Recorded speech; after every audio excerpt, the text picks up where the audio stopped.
Hi friends, welcome to BBC channel, bounce back channel.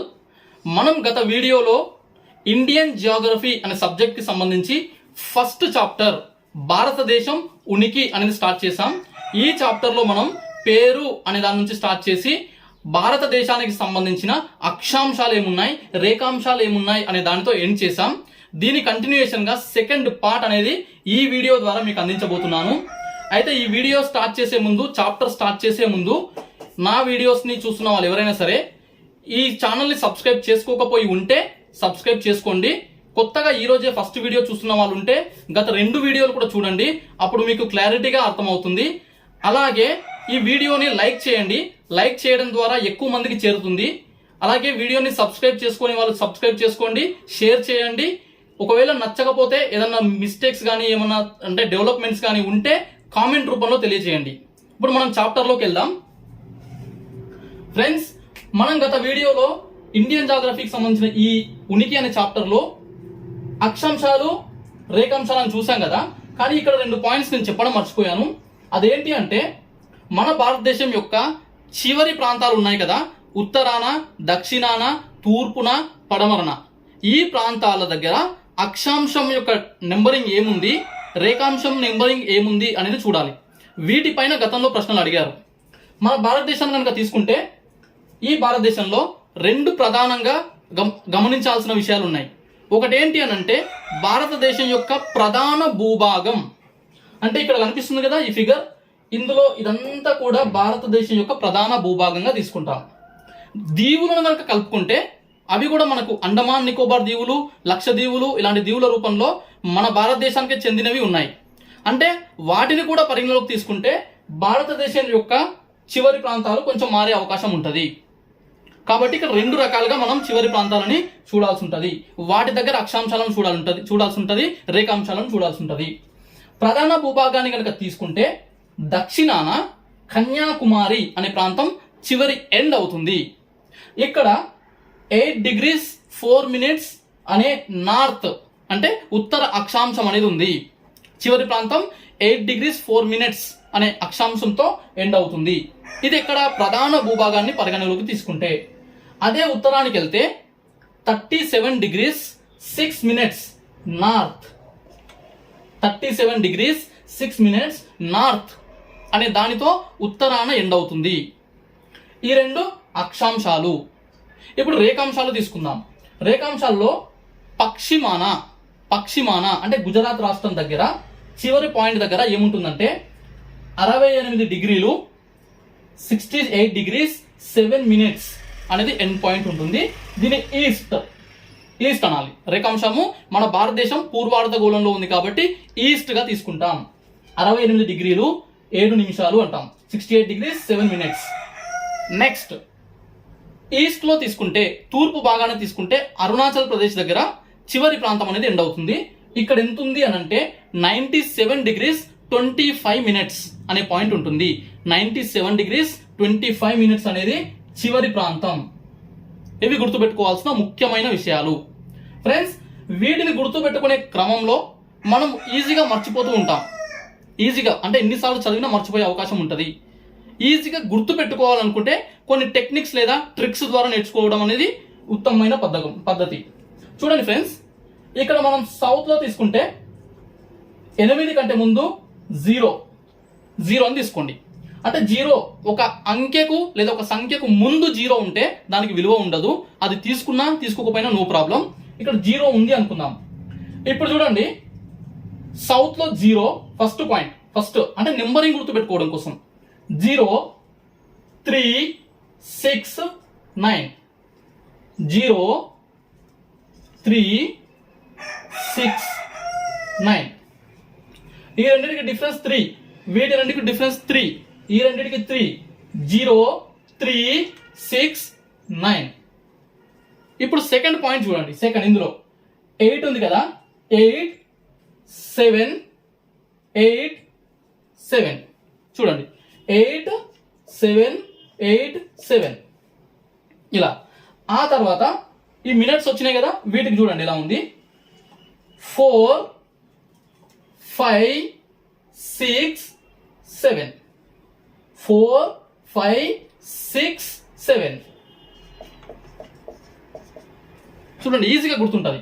First 0, 3, 6, 9, ఆ తర్వాత 8, 7, 8, 7, ఆ తర్వాత 4, 5, 6, 7 ఇలా రాసుకోవడం ద్వారా ఈజీగా గుర్తుంటుంది. అయితే ఇక్కడ 5 అన్నాం కదా, ఈ 5 స్క్వేర్ 25, ఇక్కడ 5 కాకుండా 25 తీసుకోండి. ఇప్పుడు మనకు 8 degrees, ఈ 0ని తీసేస్తే 8 degrees 4 minutes, 37 degrees 6 minutes, 68 degrees 7 minutes, 97 degrees 25 minutes అనే పాయింట్స్ అనేవి మనకి ఈజీగా గుర్తుంటాయి. ఓకే, ఇప్పుడు నెక్స్ట్ చూడాల్సింది ఏంటి అని అంటే ఈ నార్త్ పాయింట్ ఉంది కదా, ఇక్కడ నుంచి కన్యాకుమారి ఉంది కదా మెయిన్ లైన్ లో, ఈ రెండింటి మధ్యలో ఈ లైన్ తీసుకుంటే టోటల్ డిస్టెన్స్ ఎంత ఉంటుంది అంటే ఉత్తరాన ఉన్న చివరి పాయింట్ నుంచి దక్షిణాన కన్యాకుమారి వరకు ఉన్న చివరి పాయింట్ తీసుకుంటే ఆ రెండింటి మధ్యలో లెంత్ దూరం అనేది ఎంత ఉంటుంది అని అంటే 3214 కిలోమీటర్లు. 3214 కిలోమీటర్లు విస్తరించి ఉంది. డిస్టెన్స్ అనేది అంత ఉంది. అదే తూర్పు పడమరలుగా తీసుకుంటే అంటే ఈస్ట్ వెస్ట్ డైరెక్షన్లో తీసుకుంటే ఈ డిస్టెన్స్ ఎంత ఉంది అని అంటే 2933 కిలోమీటర్లు, 2933 కిలోమీటర్స్ ఉంది. ఇది ఉత్తర దక్షిణాలుగా తూర్పు పడమరలుగా డిస్టెన్స్. ఓకే, ప్రధాన భూభాగాలకు సంబంధించిన పాయింట్స్ చూసాం కదా. దీవులు ఉన్నాయి. ఈ దీవులలో ఇక్కడ చివరి పాయింట్ అనేది ఒకటి ఉంటుంది కదా, ఇక్కడ గ్రేట్ నికోబార్ దగ్గర. అది ఎంత ఉంటుంది అని అంటే 6 degrees 45 minutes. 6 degrees 45 minutes అనే పాయింట్తో గ్రేట్ నికోబార్ అనేది ఎండ్ అవుతుంది. అంటే మొత్తం భారతదేశానికి తీసుకుంటే ఇది లాస్ట్ పాయింట్ అవుతుంది. మెయిన్ ల్యాండ్ తీసుకుంటే ఇది లాస్ట్ పాయింట్ అవుతుంది. ఓకే, ఇక్కడ లక్షద్వీపులు అనే దీవులు ఉన్నాయి. లక్షద్వీపులు అంటే లక్ష ఉంటాయని కాదు, వాటి పేరు లక్షద్వీపులు అంటాం. వీటిలో చివరగా ఉండేది మినికాయ్ దీవి అంటాం. అది ఎంత ఉంటుంది అనంటే దాని దగ్గర 8 degrees ఉంటుంది, మినిట్స్ లేదు, 8 degrees అనే అక్షాంశం దగ్గర ఉంటుంది అది. ఓకే, ఇవి మనకు కొన్ని పాయింట్స్ గత వీడియోలో చెప్పాల్సింది కానీ ఈ వీడియోలో చెప్తున్నాను. ఓకే ఫ్రెండ్స్, వీటి తర్వాత చిట్ట చివరి ప్రాంతాలు, చిట్ట చివరి కొనలు అంటే వాటికి పేర్లు. ఈ ఉత్తరాన దక్షిణాన పడమరన తూర్పున ఉన్నటువంటి ఈ అక్షాంశాలు రేఖాంశాల నెంబర్స్ కాకుండా పాయింట్స్ పేర్లు ఏమున్నాయి అవి ఎగ్జామ్లో అడుగుతున్నారు. ఓకే, చూడండి ఫ్రెండ్స్, ఉత్తరాన చూద్దాం. జమ్మూ కాశ్మీర్ దగ్గర ఇక్కడ టాప్ లో అంటే పైన మన దేశం యొక్క ఉత్తరాన ఉన్న చిట్ట చివరి కొన పేరు ఏంటి అంటే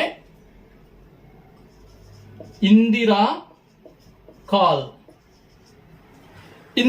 కాల్ అనే ప్లేస్ అనే ప్రాంతం మన భారతదేశానికి ఉత్తరాన ఉన్న చివరి ప్రాంతం.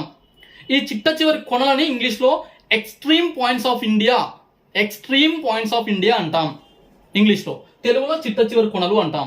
ఉత్తరాన ఉన్నది ఏంటి అని అంటే ఇందిరా కాల్. దీనికి ఇంకో పేరు కూడా ఉంది, గతంలో ఇంకో పేరుతో కూడా పిలిచేవాళ్ళు. అదేంటి అని అంటే Killick Dhawan pass. Indira call లేదా కిలిక్ దావన్ పాస్ అనేది ఉత్తరాన ఉన్న north most point of India. ఎగ్జామ్లో కనుక ఈ రెండు ఆప్షన్లలో ఇందిరా కాల్ ఇచ్చి కిలిక్ దావన్ పాస్ ఇవ్వలేదు అనుకోండి, ఇందిరా కాల్ ఆప్షన్ అవుతుంది. రెండు ఇచ్చినప్పుడు కూడా ఇందిరా కాల్ అనే ఆప్షన్కే వెళ్ళండి. ఒకవేళ ఇందిరా కాల్ ఇవ్వకుండా కిలిక్ దావన్ పాస్ ఇచ్చారనుకోండి, అప్పుడు దీని ఆన్సర్గా తీసుకోవచ్చు. ఓకే, ఇప్పుడు ఉత్తరాన చూసాం కదా, దక్షిణాన చూద్దాం. దక్షిణాన ఇక్కడ రెండు ఉన్నాయి. మనకు దక్షిణాననే కొంచెం ప్రాబ్లం. ఎందుకు అని అంటే మెయిన్ ల్యాండ్ తీసుకోవాలి, టోటల్ ఇండియా తీసుకోవాలి. ప్రధాన భూభాగం అయితే కన్యాకుమారి వద్ద. ఇక్కడ కన్యాకుమారి వద్ద కాదు, కన్యాకుమారి అనేదే చివరి పాయింట్గా ఉంటుంది. ప్రధాన భూభాగం తీసుకుంటే కన్యాకుమారి దక్షిణాన ఉన్న southern most point of India of main land. ఇది గుర్తుపెట్టుకోండి, మెయిన్ ల్యాండ్ ప్రధాన భూభాగం. అదే దీవులను కూడా కలుపుకుంటే మొత్తం భారతదేశాన్ని తీసుకుంటే చిట్ట చివర ఉన్న దక్షిణాన ఉన్న పాయింట్ ఏంటి అని అంటే గ్రేట్ నికోబార్ అనే దీవి ఉంటుంది. దానిలో చివరన ఉండే పాయింట్ ఇందిరా పాయింట్.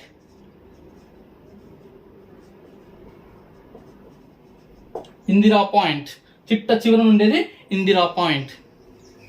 ఓకే, ఈ ఇందిరా పాయింట్ అనేది 2004 డిసెంబర్ 26న వచ్చిన సునామీలో, అప్పుడు వచ్చిన సునామీలో నీటిలో మునిగిపోయింది. నీటిలో మునిగిపోయిన పాయింట్ అది. అప్పుడు నీటిలో మునిగిపోయింది కానీ ఎగ్జామ్లో తీయవచ్చు. Okay, very very important point. ఇప్పుడు పశ్చిమాన ఉన్నది వెస్ట్ పాయింట్ ఏంటి అని అంటే ఇక్కడ రాన్ ఆఫ్ కచ్ అని ఉంటుంది గుజరాత్లో. రాన్ ఆఫ్ కచ్ అనే ప్రాంతంలో ఉన్నటువంటి గౌర్మోటి, గురుమోటి లేదా గురుమేట్, ఇలా రకరకాలుగా, అంటే ప్రొనౌన్సియేషన్ డిఫరెంట్గా ఉంటుంది, రకరకాలుగా పిలుస్తారు. ఆ ప్రాంతం గురుమేట్ అనొచ్చు, గౌర్మోటి అనొచ్చు, గౌర్మోటా అనొచ్చు. ఇది రాన్ ఆఫ్ కచ్లో ఉన్నటువంటి ప్రాంతం. ఇది గుజరాత్లో ఉన్నటువంటి పాయింట్. దీన్ని మనం పశ్చిమాన ఉన్న చివరి ప్రాంతంగా, చివరి కొనగా తీసుకుంటాం. గురుమోట్, మోటి ఇలాగైనా పిలవచ్చు. ఓకే, ఇప్పుడు తూర్పున ఏంటి, ఈస్ట్ మోస్ట్ పాయింట్ ఏంటి, తూర్పున ఉన్న చిట్ట చివరి పాయింట్ ఏంటి అని అంటే ఇక్కడ ఉంటుంది. అది దీపు కనుమ, దీపు కనుమ లేదా దిల్ఫా. దానికే దీపు కనుమ అనొచ్చు, దిల్ఫా కనుమ అనొచ్చు, లేదంటే కిబితు. దీపు లేదా దిల్ఫా లేదా కిబితు కనుమ అనేది మనకు తూర్పున ఉన్న చిట్ట చివరి ప్రాంతం. ఇది ఈ అరుణాచల్ ప్రదేశ్లో ఉన్నటువంటి దాంగ్, దాంగ్ అనే ప్రాంతానికి, ఒక గ్రామానికి ఆగ్నేయ దిశలో ఉంటుంది. ఓకే, ఈ దాంగ్ అనే ప్రాంతాన్ని భారతదేశంలో సూర్యుడు ఉదయించే మొదటి ప్రాంతంగా మనం తీసుకోవచ్చు. ఓకే, ఇది సూర్యుడు ఉదయించే మొదటి ప్రాంతంగా మనం తీసుకుంటాం. దానికి దగ్గరలో ఉన్నటువంటి పాయింట్స్ దీపు లేదా దిల్ఫా లేదా కిబితు కనుమ. ఓకే, ఇవి చూసాం కదా.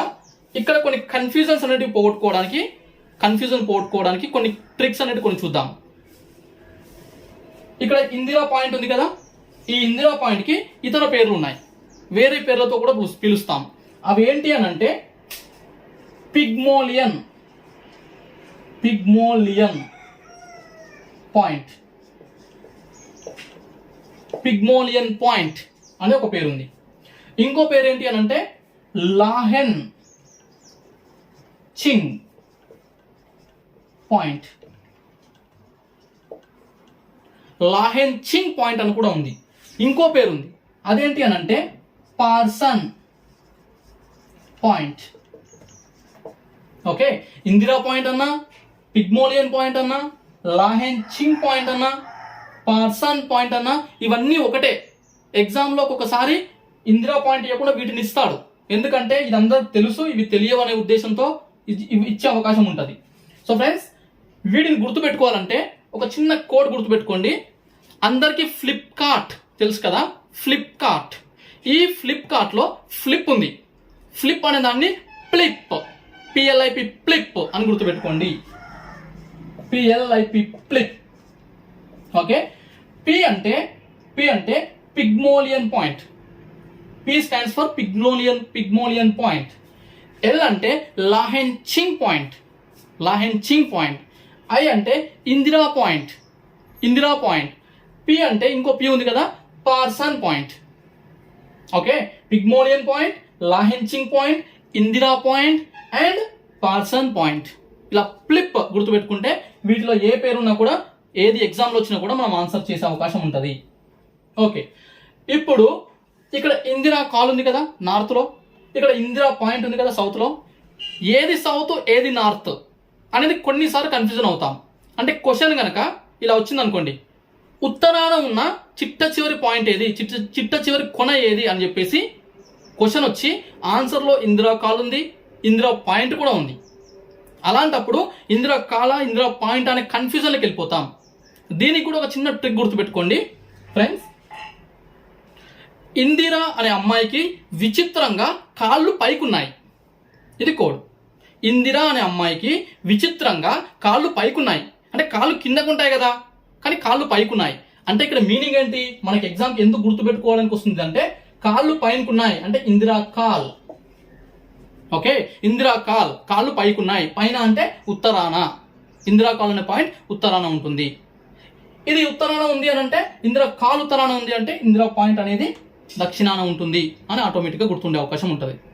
ఓకే, ఈ ట్రిక్స్ గుర్తుపెట్టుకోవడం ద్వారా చిట్ట చివరి కొనలు అనే టాపిక్ని ఈజీగా మనం నేర్చుకోవచ్చు. ఓకే ఫ్రెండ్స్, ఇది చిట్ట చివరి కొనలు. నెక్స్ట్ వచ్చేసి ఇది కంప్లీట్ అయిపోయింది. భూ పరివేష్టిత రాష్ట్రాలు. భూ పరివేష్టిత రాష్ట్రాలు. భూ పరివేష్టిత రాష్ట్రాలు అంటే ఏంటివి అంటే మన దేశంలో ఏదైనా ఒక ప్రాంతానికి, ఏదైనా ఒక రాష్ట్రానికి అంతర్జాతీయంగా ఇంటర్నేషనల్ బౌండరీ అంటాం కదా, అంతర్జాతీయంగా భూ సరిహద్దు కానీ, అంతర్జాతీయ జల సరిహద్దు కానీ, ఇక్కడ భూ సరిహద్దు, ఇక్కడ జల సరిహద్దు లేకుండా ఉన్నటువంటి అంటే చుట్టూ రాష్ట్రాలు లేదా కేంద్రపాలిత ప్రాంతాలు భారతదేశానికి చెందినవే, వాటితో చుట్టబడి ఉండి మధ్యలో ఉన్నటువంటి స్టేట్స్ కొన్ని ఉన్నాయి. వాటిని మనం ఈ భూ పరివేష్టిత రాష్ట్రాలుగా తీసుకుంటాం. ఓకే, అవి ఏంటి అని అంటే ఇక్కడ మిడిల్లో ఉన్నటువంటి మధ్యప్రదేశ్ చుట్టూ మన దేశ వేరే రాష్ట్రాలు ఉంటాయి, కానీ ఇంటర్నేషనల్ బౌండరీ కానీ ఇంటర్నేషనల్ సీ ఏరియా కానీ ఉండదు. మధ్యప్రదేశ్. రెండవది దాని పక్కనే ఉన్నటువంటి ఛత్తీస్గఢ్ అనే రాష్ట్రానికి కూడా అంతర్జాతీయ సరిహద్దు లేదు, అలాగే సీ ఏరియా లేదు. నెక్స్ట్ వచ్చేసి తెలంగాణ స్టేట్ కూడా ఇంటర్నేషనల్ బౌండరీ కానీ సీ ఏరియా కానీ లేదు, ఇది కూడా భూ పరివేష్టిత రాష్ట్రం. నెక్స్ట్ నాలుగోది ఏంటి అంటే జార్ఖండ్. ఈ జార్ఖండ్ స్టేట్ కూడా ఇది మన భూ పరివేష్టిత రాష్ట్రాల కేటగిరీలో ఉంటుంది. Last one very very important, Haryana. చాలా మంది హర్యానా భూ పరివేష్టిత రాష్ట్రం కాదు అని పొరపాటు చేసే అవకాశం ఉంది. ఎందుకంటే ఈ హర్యానా పాకిస్తాన్ దేశానికి దగ్గరగా ఉంటుంది. పంజాబ్ అండ్ హర్యానా, పంజాబ్కి పాకిస్తాన్తో బౌండరీ ఉంది కానీ హర్యానాకి లేదు. ఓకే, ఈ హర్యానా అనేది కొంచెం డిస్టెన్స్ ఉంటుంది పాకిస్తాన్ బౌండరీకి, సో ఇక్కడ అంతర్జాతీయ సరిహద్దు అనేది లేదు. ఇది కూడా హర్యానా స్టేట్ కూడా భూ పరివేష్టిత రాష్ట్రంగా ఉంది. మరి మొత్తం ఎన్ని భారతదేశంలో భూ పరివేష్టిత రాష్ట్రాలు ఎన్ని అంటే 5 states are land locked states of India. Land locked. Okay, next చూడండి, అంతర్జాతీయ భూ సరిహద్దు. మన దేశం ఉంది కదా, మన దేశానికి వేరే దేశాలు ఆనుకుని ఉంటాయి. ఆ రెండింటి దేశాల మధ్యలో బౌండరీ ఉంటుంది. ఓకే, ఈ అంతర్జాతీయ సరిహద్దు ఉన్నటువంటి దేశాలు ఏంటి, ఆ బౌండరీ ఏంటి అనేది చూద్దాం. ఫ్రెండ్స్, మనకి ఇక్కడ అంటే నార్త్ వెస్ట్ అంటే వాయువ్య దిశ అంటాం. ఇక్కడ మనకి పాకిస్తాన్ అనే కంట్రీ ఉంది. ఓకే, నార్త్ వెస్ట్ డైరెక్షన్ లో అంటే వాయువ్య దిశలో పాకిస్తాన్ ఉంది. నెక్స్ట్ ఇక్కడ నార్త్ ఈస్ట్ డైరెక్షన్ లో ఇక్కడ చైనా ఉంది. చైనా అనే ఒక దేశం ఉంది. దానికంటే కింద ఇక్కడ నేపాల్. నెక్స్ట్ భూటాన్. నేపాల్ పక్కనే భూటాన్ మధ్యలో సిక్కిం స్టేట్ ఉంటుంది. ఇక్కడ భూటాన్ అనేది ఉంది. నెక్స్ట్ ఇక్కడ వచ్చేసి మనకి ఏంటి అంటే మయన్మార్ లేదా బర్మా. ఓకే, మయన్మార్ అనే కంట్రీ మనకి ఇక్కడ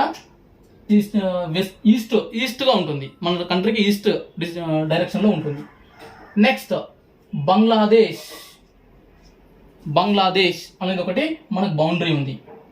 okay, so friends, Pakistan, China, Nepal, Bhutan, Myanmar, Bangladesh వచ్చేసినాయి. ఇంకొకటి ఉంటుంది, అదేంటి అంటే ఆఫ్ఘనిస్తాన్.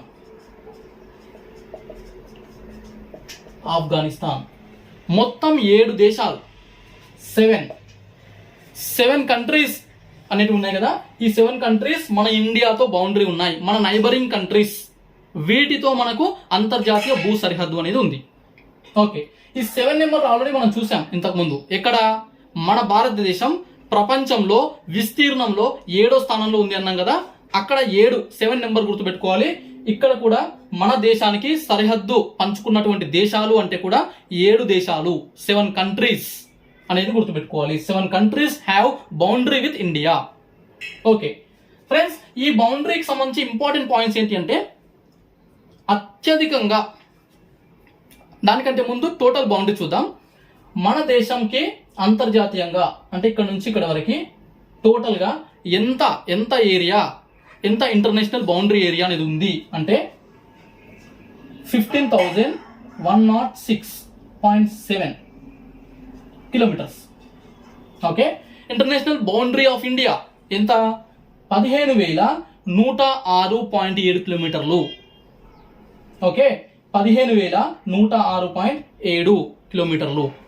ఓకే ఫ్రెండ్స్, దీనిలో ఈ 7 దేశాలు కలిపి పంచుకుంటున్నాయి కదా, ఎక్కువగా మన దేశంతో బౌండరీ ఉన్నటువంటి దేశం ఏది అని అంటే బంగ్లాదేశ్. చాలా మంది ఏమనుకుంటారు? చైనా అనుకుంటారు. ఎందుకు? ఇక్కడ జమ్మూ కాశ్మీర్ నుంచి ఇక్కడ అరుణాచల్ ప్రదేశ్ వరకు పొడవుగా ఉంది. ఓకే, జమ్మూ కాశ్మీర్ నుంచి అరుణాచల్ ప్రదేశ్ వరకు ఉంటుంది కదా, మ్యాప్ చూడంగానే ఇదే ఎక్కువ ఉంది అనుకుంటాం, కానీ మధ్యలో నేపాల్, భూటాన్ వచ్చేసినాయి. సో ఫ్రెండ్స్, బంగ్లాదేశ్ అనేది ఎక్కువ బౌండరీ కలిగి ఉంది. చూడడానికి ఇక్కడ చిన్నగా అనిపిస్తుంది, కానీ ఇలా సిగ్జాగ్గా మొత్తం టోటల్ ఇది ఎలా ఉంది చూడండి షేప్. సో మొత్తాన్ని కనుక తీసుకుంటే బంగ్లాదేశ్ 4,096.7 4,096.7 కిలోమీటర్స్ బౌండరీ అనేది ఇండియాతో కలిగి ఉంది. Highest boundary Bangladesh. ఎక్కువ చూసినప్పుడు తక్కువ కూడా చూడాల్సిన అవసరం ఉంటుంది. మరి తక్కువ బౌండరీ ఏంటి అంటే ఆఫ్ఘనిస్తాన్కి ఇండియాతో 106 కిలోమీటర్స్ బౌండరీ ఉంది. ఇది అంతర్జాతీయంగా మన దేశానికి ఉన్నటువంటి నైబరింగ్ కంట్రీస్. ఓకే, ఈ అంతర్జాతీయంగా ఉన్న బౌండరీ ఉంది కదా, ఇలా వేరే దేశాలతో సరిహద్దు కలిగి ఉన్న రాష్ట్రాలు ఎన్నున్నాయి అంటే 16 స్టేట్స్. చాలా పుస్తకాలలో, పాత పుస్తకాల్లో 17 ఉంటుంది. ఎందుకు? జమ్మూ కాశ్మీర్ని అంతకుముందుకు రాష్ట్రంగా ఉంది కాబట్టి పరిగణలోకి తీసుకున్నాం. మరి ఇప్పుడు తీసుకోవద్దు, ఇవి కేంద్రపాలిత ప్రాంతాలు. రాష్ట్రాలు ఎన్ని ఉన్నాయనంటే 16 రాష్ట్రాలు అంతర్జాతీయ భూ సరిహద్దు కలిగి ఉన్నాయి. 2 కేంద్రపాలిత ప్రాంతాలు కలిగి ఉన్నాయి. ఇంతకు ముందుకు లేకుండే, ఇప్పుడు 2 కేంద్రపాలిత ప్రాంతాలు, జమ్మూ అండ్ కాశ్మీర్ అండ్ లడక్. ఈ 2 రాష్ట్రాలు, ఈ 2 కేంద్రపాలిత ప్రాంతాలు అంతర్జాతీయ భూ సరిహద్దుని కలిగి ఉన్నటువంటి కేంద్రపాలిత ప్రాంతాలు. ఓకే, నెక్స్ట్ వచ్చేసి ఈ అంతర్జాతీయ భూ సరిహద్దు ఉంది కదా, అలాగనే అంతర్జాతీయంగా జల సరిహద్దు కూడా ఉంది. అంతర్జాతీయ జల సరిహద్దు మన భారతదేశానికి ఉంది. అదేంటో ఒకసారి చూద్దాం.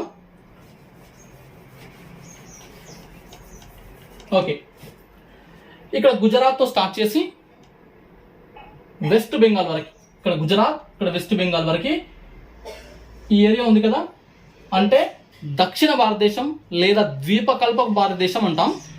ఈ ప్రాంతం ఈ సముద్రాలతో అంతర్జాతీయ జల సరిహద్దు కలిగి ఉన్నటువంటి ప్రాంతం. ఓకే, ఇక్కడ ఎన్ని రాష్ట్రాలకు ఉంది? వీటిలో పక్కన దేశాలు చూస్తాం. ఇక్కడ మెయిన్ మనం ఏ రాష్ట్రానికి ఎంత సీ ఏరియా ఉందని చూద్దాం. ఫ్రెండ్స్, 9 రాష్ట్రాలు, 9 స్టేట్స్ గుర్తుపెట్టుకోండి. 9 రాష్ట్రాలకు అంతర్జాతీయ జల సరిహద్దు అనేది ఉంది. మన దేశానికి సంబంధించిన 9 రాష్ట్రాలకు అంతర్జాతీయ జల సరిహద్దు అనేది ఉంది. అందులో వెస్టర్న్ కోస్ట్, పశ్చిమ తీరం అంటాం కదా, వెస్ట్ పార్ట్ లో ఉన్నటువంటివి 5 స్టేట్స్. ఓకే, ఈస్టర్న్ పార్ట్ లో ఉన్నటువంటి 4 స్టేట్స్. మొత్తం 9 రాష్ట్రాలకి అంతర్జాతీయ జల సరిహద్దు ఉంది. మరి 9 రాష్ట్రాలు మొత్తం కలిపితే మొత్తం అంతర్జాతీయ జల సరిహద్దు ఎంత ఉంది అని అంటే, ఈ 9 రాష్ట్రాలను కలిపితే, అంటే ఇక్కడ దీవులు కూడా ఉన్నాయి. దీవులు, లక్షద్వీపులు, అండమాన్ నికోబార్ దీవులు, వీటికి కూడా సీ ఏరియా ఉంది. ఇండియన్ స్టేట్స్ ఇవన్నీ కలిపితే మనకి 7,516.6 7,516.6 kilometres. Okay, sea area, coast area of India. ఇందులో 2,094 కిలోమీటర్లు అనేది అండమాన్ నికోబార్, లక్షద్వీపులు. Okay, Lakshadweep and Andaman Nicobar islands ఉన్నాయి కదా, వాటికి ఉన్నటువంటి కోస్ట్ ఏరియా. అంటే వాటిని పక్కకు పెడితే మెయిన్ ల్యాండ్ ప్రధాన భూభాగం ఎంత ఉంది అని అంటే దీని నుంచి తీసేస్తే వచ్చేది ఓకే 5422 5422.6 కిలోమీటర్స్. ఇది మెయిన్ ల్యాండ్, ఇది ఐలాండ్స్. టోటల్ ఎంత? ఈ పాయింట్ ఇంపార్టెంట్. 7516.6 కిలోమీటర్లు అంతర్జాతీయ జల సరిహద్దు కలిగి ఉంది. ఓకే, మరి ఈ 9 రాష్ట్రాలు ఉన్నాయి కదా, ఈ 9 రాష్ట్రాలలో అత్యధికంగా హైయెస్ట్ కోస్ట్ లైన్, అత్యధికంగా సీ పోర్ట్ ఏరియా, ఇది ఉంటుంది కదా తీర ప్రాంతం, అది దేనికి ఉంది అని అంటే గుజరాత్ అనే స్టేట్ కి అత్యధికంగా ఈ తీర ప్రాంతం అనేది ఉంది. ఎంత? 1214.6. ఓకే, 1214.6 అనేది ఉంది. ఇది కొన్ని పుస్తకాల్లో 7 కూడా చూపిస్తుంది. ఓకే, 1214.7 లేదా 6, కొన్ని పుస్తకాలలో 6 ఉంది, కొన్ని పుస్తకాలలో 7 ఉంది. ఓకే, ఈ కిలోమీటర్స్ ఇదేంటి? గుజరాత్ అనే రాష్ట్రానికి ఉన్న తీర ప్రాంతం. ఇది హైయెస్ట్ ఇండియాలో. సెకండ్ ప్లేస్ వచ్చేసి తెలుగు రాష్ట్రమైనటువంటి గతంలో ఉమ్మడి ఆంధ్రప్రదేశ్, ఇప్పుడు విడిపోయిన తర్వాత తెలంగాణ పక్కన పెట్టిన మిగిలిపోయిన ఆంధ్రప్రదేశ్ 973.7. Okay, 973.7 kilometres. ఇది ఆంధ్రప్రదేశ్ రాష్ట్రానికి ఉన్నటువంటి sea area. Okay, coast area, correct చెప్పాలంటే కోస్ట్ ఏరియా, తీర ప్రాంతం. కొన్ని అంటే పరీక్షలలో ఇలా డైరెక్ట్గా 973.7 అని ఇస్తే అది ఆన్సర్. కొన్నిసార్లు 973.7 ఇవ్వకుండా 974 అని కూడా ఇవ్వచ్చు, దానికి దగ్గరగా ఉన్నటువంటి నెంబర్. అప్పుడు 974 పెట్టాలి, కానీ కరెక్ట్గా తీసుకుంటే 973.7. ఇది ఆంధ్రప్రదేశ్ రాష్ట్రానికి ఉన్నటువంటి జల సరిహద్దు.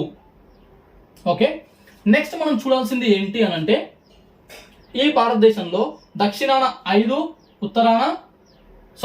పశ్చిమాన 5 తూర్పున 4 రాష్ట్రాలు అంతర్జాతీయంగా జల సరిహద్దును కలిగి ఉన్నాయి కదా. ఇక్కడ వీటికంటే అత్యధికంగా, గుజరాత్ కంటే అత్యధికంగా కూడా ఈ అండమాన్ అండ్ నికోబార్ ఐలాండ్స్ కి సీ ఏరియా అంటే ఆ బౌండరీ ఏరియా ఉంది, జల సరిహద్దు అనేది ఉంది, కోస్ట్ ఏరియా అనేది ఉంది. అది గుర్తుపెట్టుకోండి. ఓకే, నెక్స్ట్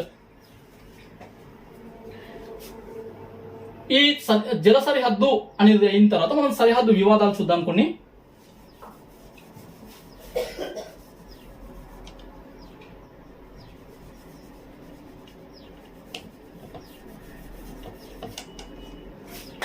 ఓకే, సరిహద్దు వివాదాలు. ఫ్రెండ్స్ గుర్తుపెట్టుకోండి, బౌండరీ అనేది ఎక్కడ ఉంటే అంటే 2 ప్రాంతాల మధ్య, అవి పొలం గట్ల నుంచి మొదలుకొని అంతర్జాతీయంగా ఉన్నటువంటి సరిహద్దుల వరకు కూడా 2 ప్రాంతాల మధ్యలో సరిహద్దు ఉన్నప్పుడు వివాదాలు ఉండడం అనేది ఖచ్చితంగా ఉంటుంది. డిస్ప్యూట్స్ అనేవి ఖచ్చితంగా ఉంటాయి. ఈ డిస్ప్యూట్స్ అనేవి కరెంట్ అఫైర్స్లో భాగంగా అడగవచ్చు, జాగ్రఫీలో కూడా కొన్ని క్వశ్చన్స్ అడిగే అవకాశం ఉంటుంది. ఓకే, మన భారతదేశానికి ఈ సరిహద్దు ఉంది కదా, సరిహద్దుతో పాటు కొన్ని వివాదాలు కూడా మనం ఫేస్ చేస్తూ ఉన్నాం. అవి కొత్త పుట్టుకొస్తున్నాయి, కొన్ని గతంలో నుంచి ఉన్నాయి. అలాంటి వివాదాలలో కొన్ని మనం చూద్దాం, ఇంపార్టెంట్. ఫస్ట్, పాకిస్తాన్. మనకు తెలుసు పాకిస్తాన్ అనే దేశంతో మనకు ఎప్పటి నుంచో రకరకాల వివాదాలు ఉన్నాయి, ఇప్పటికీ కూడా మనకు ఆ ప్రాబ్లమ్స్ ఫేస్ చేస్తూనే ఉన్నాం. అయితే ఈ పాకిస్తాన్ అనే దేశంతో మనం ప్రముఖంగా మనకున్న ప్రధానమైనటువంటి వివాదం, మెయిన్ డిస్ప్యూట్ ఏంటంటే ఇక్కడ ఉంటుంది. అదేంటి అనంటే సియాచిన్ గ్లేసియర్. సియాచిన్ అనేది గ్లేసియర్ అంటే ఏంటిదంటే హిమానీ నదం అంటాము. సియాచిన్ గ్లేసియర్ అనేది ఉంటుంది.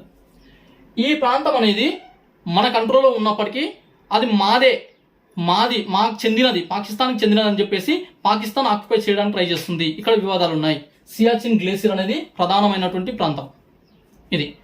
నెక్స్ట్, ఈ సియాచిన్ ఇంకొకటి ఏంటంటే ఈ జమ్మూ కాశ్మీర్లో ఈ ఏరియా మొత్తం ఇలా తీసుకుంటే ఈ పార్ట్ మొత్తం POK, పాక్ ఆక్యుపైడ్ కాశ్మీర్, పాకిస్తాన్ ఆక్రమించినటువంటి కాశ్మీర్ ప్రాంతం అది. ఇక్కడ దాదాపు ఎప్పుడు ఏదో ఒక సమస్య వస్తూనే ఉంటుంది. అలా కరెంట్ అఫైర్స్ లో కొత్త కొత్త ఏరియాస్ వస్తుంటాయి, వాటిని గుర్తుపెట్టుకోవాలి. మెయిన్ గా అయితే సియాచిన్ గ్లేసియర్ అనేది ఇంపార్టెంట్. నెక్స్ట్ వచ్చేసి చైనా.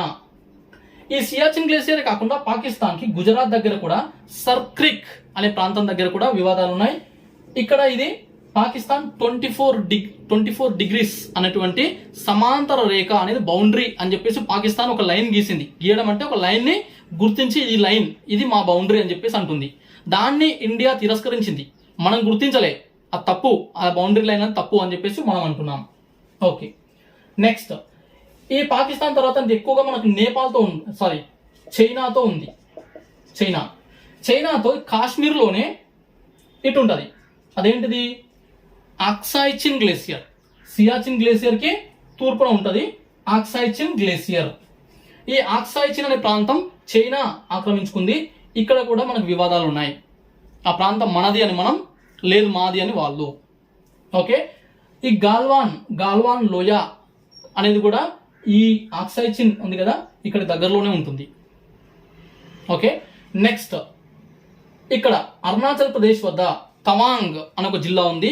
తవాంగ్ అనే జిల్లాలో కూడా మనకు వివాదాస్పదమైన ప్రాంతాలు ఉన్నాయి. ఇంకొక రకంగా చెప్పాలంటే కొన్ని సందర్భాల్లో ఈ అరుణాచల్ ప్రదేశ్ రాష్ట్రం మొత్తం కూడా మాదే అని చైనా అంటుంది. ఇది కూడా పెద్ద వివాదంగా ఉంది. నెక్స్ట్ సిక్కిం అనే రాష్ట్రం ఉంది కదా, ఈ సిక్కిం రాష్ట్రాన్ని 2005 వరకు కూడా చైనా అధికారికంగా మన దేశంది అని గుర్తించలేదు, మన రాష్ట్రంగా గుర్తించలేదు. 2005లో ఒక ఒప్పందం జరిగింది. ఆ ఒప్పందం ద్వారా ఈ సిక్కిం అనేది ఇండియాదే అని చైనా గుర్తించింది.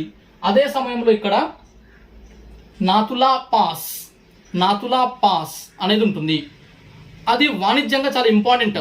ఓకే, అదొక route, silk route of India అనే ఒక టాపిక్ లో వస్తుంది మనకు. అది చైనా ఇండియా మధ్యలో బౌండరీగా ఉంది. అది ఈ నాతులా పాస్ గుండా ఇక్కడ రెండు దేశాల మధ్య వాణిజ్యం అనేది సాగుతుంది. దాన్ని మన ఇండియా చైనా యుద్ధం అంటే 1962లో జరిగిన దురాక్రమణ అంటాం కదా, దాని తర్వాత మళ్ళీ 2005లో ఓపెన్ చేశారు. ఓకే, ఇది ఒక డిస్ప్యూట్ ఉన్నటువంటి వివాదాస్పదమైన ప్రాంతం. ఓకే, ఇప్పుడు బంగ్లాదేశ్. ఈ బంగ్లాదేశ్కి రెండు ప్రాంతాల్లో మన దగ్గర వివాదం ఉంది. ఒకటి తీన్ బీగు అనే ప్రాంతం. తీన్ బీగు అనే ప్రాంతాన్ని మనం బంగ్లాదేశ్కి 999 సంవత్సరాలుగా లీజుకి ఇచ్చాం. ఇది ఒక వివాదాస్పదమైన ప్రాంతం. నెక్స్ట్ సిలిగురి అనేది ఇక్కడ ఉంటుంది. ఇక్కడ బంగ్లాదేశ్ నేపాల్ దేశాల మధ్యలో చిన్నగా అంటే కేవలం 24 కిలోమీటర్ల వెడల్పుతో మన భారతదేశానికి సంబంధించిన ల్యాండ్ ఉంటుంది. ఈ మధ్యలో మనకు చిన్న కొనలాగా ఉంటుంది కదా, ఇది. ఈ ప్రాంతం దగ్గర ఉన్న సిలిగురి అనే ప్రాంతం కూడా బంగ్లాదేశ్ ఇండియా మధ్యలో ఉన్నటువంటి డిస్ప్యూటెడ్ ఏరియా.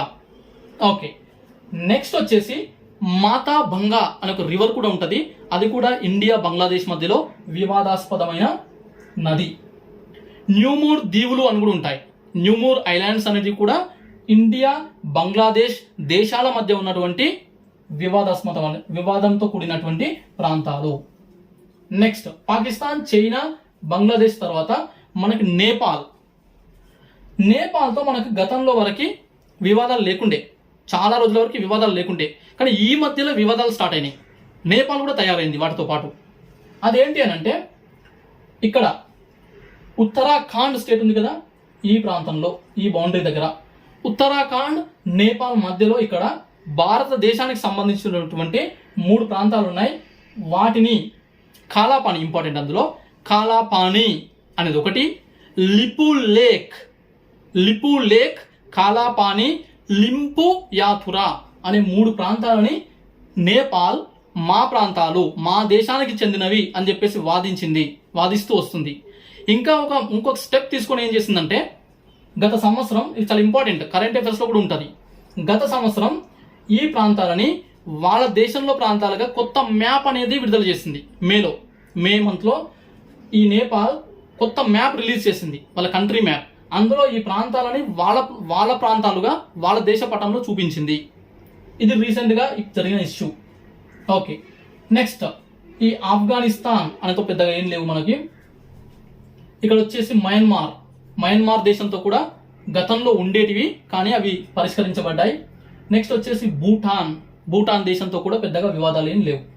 ఓకే, నెక్స్ట్ ఇక్కడ మనకు ప్రత్యక్షంగా అంటే డైరెక్ట్గా బౌండరీ లేకపోయినప్పటికీ కూడా దగ్గరగా ఉన్నది శ్రీలంక. ఈ శ్రీలంక అనే దీవి ఉంది కదా, దీవి దేశం కూడా. ఈ శ్రీలంకతో కూడా మనకు ఒక దీవికి సంబంధించి వివాదం ఉంది. అది ఇక్కడ ఉంటుంది. కచ్చతీపు అనే ఒక దీవి. అది మనది అని ఇండియా, మాది అని శ్రీలంక కంట్రోల్లో ఉంది యాక్చువల్గా. ఇది కూడా వివాదాస్పదమైనది. ఓకే, ఇవి డిస్ప్యూట్స్ మన దేశానికి ఇతర ప్రాంతాలతో, ఇతర దేశాలతో ఉన్నటువంటివి. ఓకే ఫ్రెండ్స్, నెక్స్ట్ ఈ చిట్ట చివరి కొనలు, భూ పరివేష్టిత రాష్ట్రాలు, అంతర్జాతీయ భూ సరిహద్దు, అంతర్జాతీయ జల సరిహద్దు వివాదాల తర్వాత ఇతర అంశాలు అనే టాపిక్ లో కొన్ని చూద్దాం. కొన్ని ఇంపార్టెంట్ అంటే ఇతర అంశాలలో మనం ఏం చూస్తామనంటే ఎగ్జామ్ లో అడుగుతున్నటువంటి కొన్ని పాయింట్స్. ఓకే, అవేంటి అనంటే ఈ అండమాన్ నికోబార్ ఐలాండ్స్ ఉన్నాయి కదా, ఈ అండమాన్ నికోబార్ ఐలాండ్స్, ఐలాండ్స్ అంటే దీవులు, లక్షద్వీపులు. ఇక్కడ వచ్చేసి మనకి ఈ ప్రాంతంలో ఇండోనేషియా దీవులు ఉంటాయి. ఇక్కడ వచ్చేసి మయన్మార్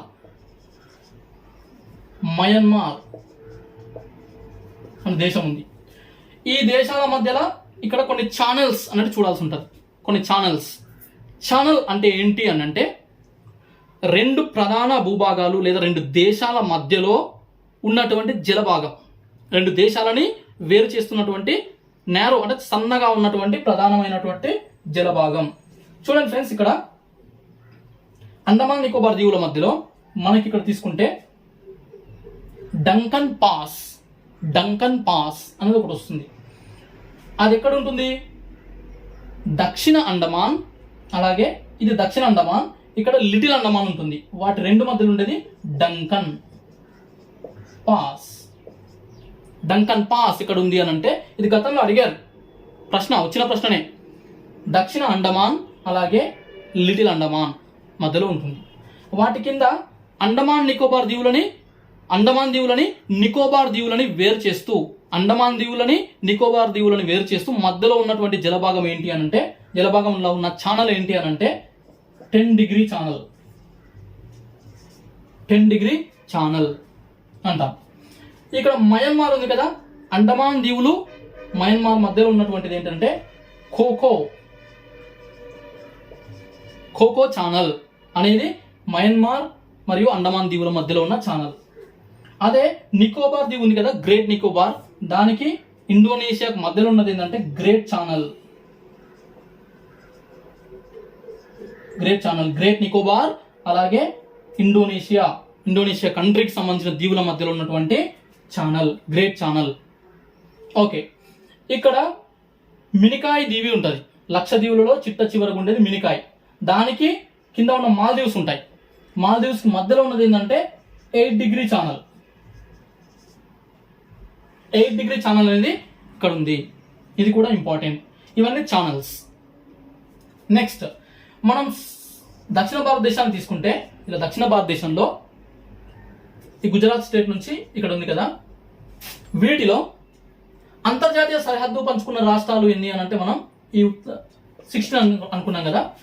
ఈ జల సరిహద్దు 9 కదా, మొత్తం 25 ఉంది కదా. ఈ 25 కాకుండా మిగిలినవి ఏంటి? 5. అవి ఏంటివి? భూ పరివేష్టిత రాష్ట్రాలు. మొత్తం 30 అవుతున్నాయి. గతంలో ఒక మిత్రుడు, నేను అతను క్లాస్ చెప్తున్నప్పుడు క్వశ్చన్ అడిగాడు, 25 రాష్ట్రాలకి అంతర్జాతీయంగా జల సరిహద్దు కానీ భూ సరిహద్దు కానీ ఉంది. 5 రాష్ట్రాలకి ఎలాంటి సరిహద్దు లేదు. మొత్తం కలిసి 30 రాష్ట్రాలు అవుతున్నాయి. మన దేశంలో ఉన్నవి 28 రాష్ట్రాలే. మరి 2 కొత్త రాష్ట్రాలు ఎక్కడి నుంచి వచ్చిపడ్డాయి అనే క్వశ్చన్ ఒకటే రైజ్ అయింది.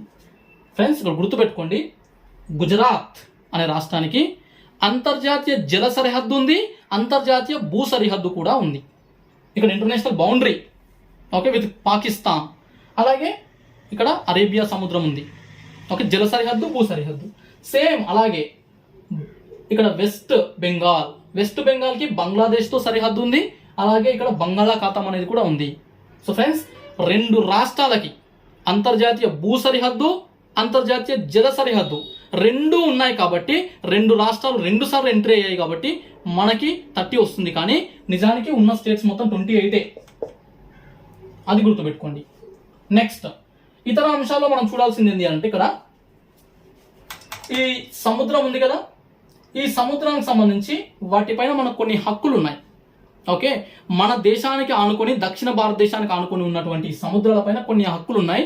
అవి 2 రకాలుగా ఉన్నాయి. అవేంటి అని అంటే రక్షణపరమైనటువంటి హక్కులు, రెండవది ఆర్థిక వాణిజ్యపరమైనటువంటి హక్కులు. ఓకే, ఒకటి రక్షణ రంగంలో రక్షణ పరంగా, రెండోది వాణిజ్య పరంగా. ఓకే, రక్షణ పరంగా మనకి ఈ బౌండరీ ఉంది కదా, ఇక్కడ నుంచి 12 నాటికల్ మైల్స్.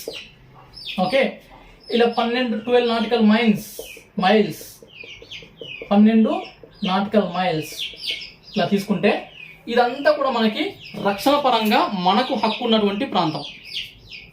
అంటే ఫ్రెండ్స్, ఇక్కడ అంతర్జాతీయంగా ఏ దేశానికి సంబంధించిందైనా సబ్మెరైన్లు కానీ, ఓడలు కానీ, ఏవైనా పడవలు కానీ వాటికి ఎంట్రీ అవ్వాలి అని అంటే మన దేశం పర్మిషన్ తీసుకోవాల్సిందే.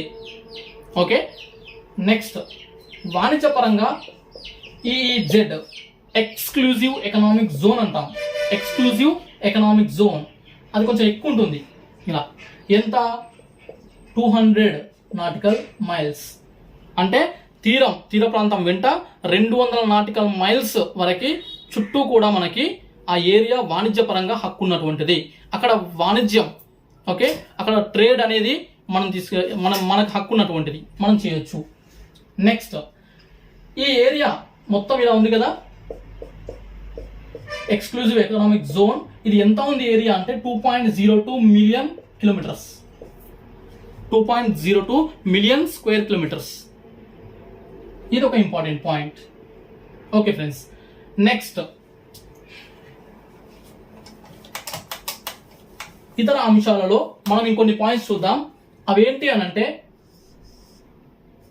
ఈ కోస్టల్ ఏరియా తీర ప్రాంతం ఉంది కదా, ఈ తీర ప్రాంతానికి ఉన్నటువంటి ఈ రాష్ట్రాలకు సంబంధించి కొన్ని పేర్లు ఉన్నాయి.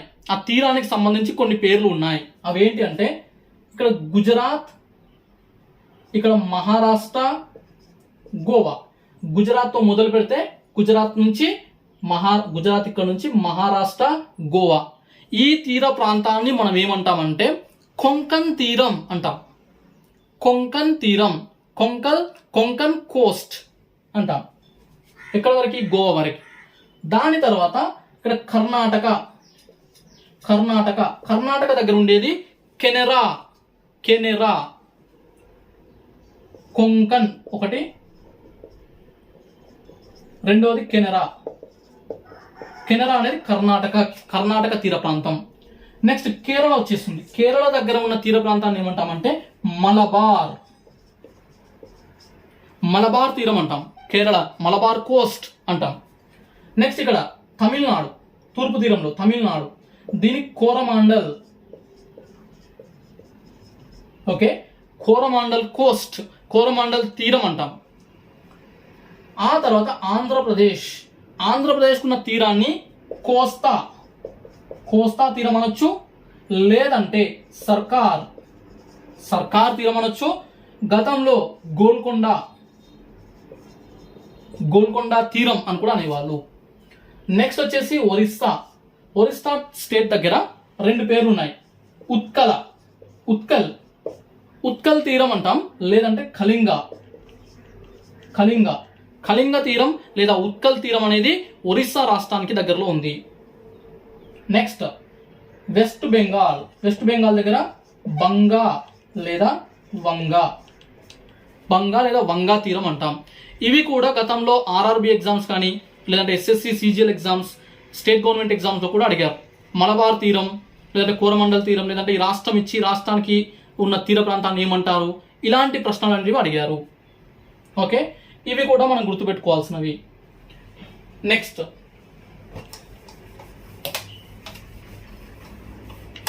ఓకే, మనం భారతదేశం ఉంది కదా, ఈ భారతదేశం ప్రపంచంలో 7వ స్థానం అనుకున్నాం కదా. అయితే విస్తీర్ణంలో ప్రపంచంలో ఎంత పర్సంటేజ్ అనేది ఆక్యుపై చేసింది అనే 2 పాయింట్స్ ఉంటాయి. అవి చూద్దాం ఫ్రెండ్స్. ఈ భూమి మీద టోటల్ అంటే జలభాగం, భూభాగం మొత్తం కలిసి ఈ భూగోళం మీద ఉన్న ఏరియాని తీసుకుంటే మన ఇండియా 0.57% అనేది ఆక్యుపై చేసింది. 0.57% మన ఇండియా ఆక్యుపై చేసింది, ఆక్రమించింది. దీనిపైన కూడా క్వశ్చన్స్ వచ్చాయి. ఓకే, అలా కాకుండా జలభాగాన్ని మినహాయించి ప్రపంచం అంటే ఓన్లీ కంట్రీస్ అండ్ కాంటినెంట్స్, ఖండాలు, దేశాలు, ఈ భూభాగం ఏదైతే ఉందో వాటిలో కనుక తీసుకుంటే జలభాగాన్ని మినహాయించి 2.42%. ఓకే, ఇది 2.42% అనేది ఇండియా ఆక్రమించినటువంటి ఏరియా. ఓకే, నెక్స్ట్ మనం చూడాల్సింది ఏంటి ఈ దాంట్లో, మనం ఈ ఉనికి అనే చాప్టర్లో అంటే కొన్ని ఇంపార్టెంట్ క్వశ్చన్స్ చూద్దాం. ఓకే ఫ్రెండ్స్, గత పరీక్షలలో కొన్ని క్వశ్చన్స్ అనేటివి ఎలా అడిగారు అని అంటే, ఇక్కడ కర్కట రేఖ అనే దానిపైన క్వశ్చన్స్ రెగ్యులర్గా వస్తున్నాయి. అదేంటి, కర్కట రేఖ భారతదేశంలో ఎన్ని రాష్ట్రాల గుండా పోతుంది? Easy question, 8. ఇలాంటి క్వశ్చన్స్ వస్తే డైరెక్ట్ ఆన్సర్స్ పెట్టొచ్చు. కానీ అదే కర్కట రేఖ మీద, ఈ కర్కట రేఖ భారతదేశంలో వెళ్ళే రాష్ట్రాలను తూర్పు నుంచి పడమరగా అమర్చండి అని చెప్పేసి కొన్ని ఆప్షన్స్ ఇస్తాడు. ఆప్షన్స్ ఇచ్చి కింద కోడ్స్ ఇస్తాడు. బిఏడిసి, ఏబిసిడి, సిడిబిఏ, ఇలా క్వశ్చన్స్ అరేంజ్ చేసిన క్రమం ఉంటాయి కదా, వాటిని బట్టి అప్పుడు మనం ఏం చేయాలి, డైరెక్ట్ ఆన్సర్ చేయడానికి ఉండదు. ఈ రాష్ట్రాలు మొత్తం మనకు గుర్తుండాలి. తూర్పున తీసుకుంటే మిజోరాం రాష్ట్రం, తర్వాత త్రిపుర, మిజోరాం తర్వాత త్రిపుర తర్వాత వెస్ట్ బెంగాల్, ఇలా రావాల్సి ఉంటుంది. లాస్ట్కి వచ్చేసి గుజరాత్. ఓకే, అలా అరేంజ్ చేసుకొని ఆన్సర్ పెట్టాల్సిన క్వశ్చన్స్ వస్తున్నాయి. నెక్స్ట్ వచ్చేసి ఈ ఏరియా, వీటిపైన అడుగుతున్నారు కొన్ని క్వశ్చన్స్. డంకన్ పాస్ అనే దాని మీద క్వశ్చన్ వచ్చింది. ఓకే, ఈ స్టేట్స్ ఉన్నాయి కదా, ఈ స్టేట్స్, ఈ ఇంటర్నేషనల్ బౌండరీ లైన్ ఉంది కదా, వీటి మధ్యలో కూడా కొన్ని క్వశ్చన్స్ అడిగారు. ఓకే, ఇలా అంటే ఎన్ని దేశాలు మన దేశంతో ఎన్ని రాష్ట్రాలు మన ఇతర దేశాలతో అంతర్జాతీయ బౌండరీని కలిగి ఉన్నాయి అనే క్వశ్చన్ అడిగారు. గతంలో 17 ఆన్సర్ ఉండే, ఇప్పుడు 16 ఆన్సర్. జమ్మూ కాశ్మీర్ లేదు కాబట్టి.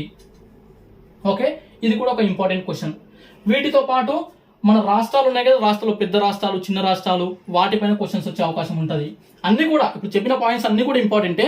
ప్రతి పాయింట్ని కూడా క్షుణ్ణంగా చదవండి. ఆ తర్వాత కొన్ని క్వశ్చన్స్ ప్రాక్టీస్ చేయండి. వాటిని చదివి క్వశ్చన్స్ ప్రాక్టీస్ చేస్తే అప్పుడు కాన్సెప్ట్ అనేది కూర్చుకుంటుంది. ఎగ్జామ్లో ఎలా అడుగుతున్నారు అనేది క్లియర్గా ఉంటుంది. ఓకే, ఇది మన దేశానికి సంబంధించిన ఉనికి అనే చాప్టర్. నెక్స్ట్ వీడియోలో మనం ఉనికి తర్వాత నైసర్గిక స్వరూపం, వెరీ వెరీ ఇంపార్టెంట్ చాప్టర్. కొంచెం డిఫికల్ట్గా అనిపించేది, కొంచెం కష్టంగా గుర్తుండేది, అయినా కూడా మనం నేర్చుకోవాల్సింది. నైసర్గిక స్వరూపం, ఫిజికల్ ఫీచర్స్ ఆఫ్ ఇండియా అనే చాప్టర్తో నెక్స్ట్ వీడియో మనం స్టార్ట్ చేస్తాం. ఫ్రెండ్స్, ఈ వీడియో చూస్తున్న వాళ్ళందరూ కూడా వీడియోని లైక్ చేయండి. ఫ్రెండ్స్, ఇంకా ఏమైనా సజెషన్స్ ఉంటే కామెంట్ చేయండి. సబ్స్క్రైబ్ చేసుకునే వాళ్ళు సబ్స్క్రైబ్ చేసుకోండి. Thank you friends, thank you so much.